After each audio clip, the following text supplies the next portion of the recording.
नमस्कार, मी जया आणि आपल्या सर्वांनाच माहीत आहे की आपल्या आयुष्यात आपल्या वडिलांचा किती आधार असतो. आपल्या प्रत्येक प्रॉब्लेमला सॉल्व करायला आपले वडील मदत करत असतात आणि मी त्यांच्याच याच्यावर एक कविता बनवली आहे.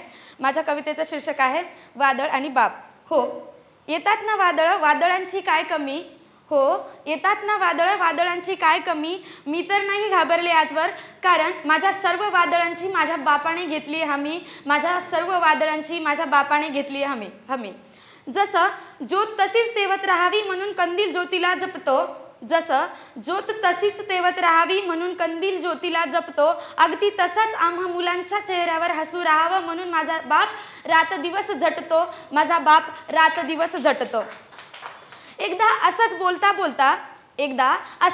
बोलता माझा बाप म्हणाला, आता दूर चाललीये तू, तुझ्या प्रत्येक वादळात नसेन ग मी. आता दूर चाललीये तू, तुझ्या प्रत्येक वादळात नसेन ग मी. आता होडी डगमगली तरी कशी सावरायची, शिकून घे ग माझी पोरी, शिकून घे ग माझी पोरी. त्यांचे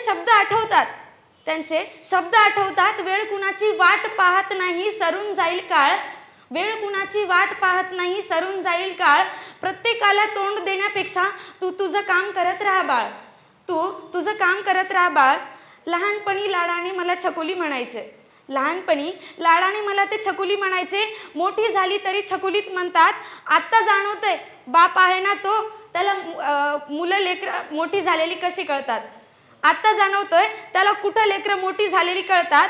आई थोडं काही बोलली की मी रुसून बसायचे.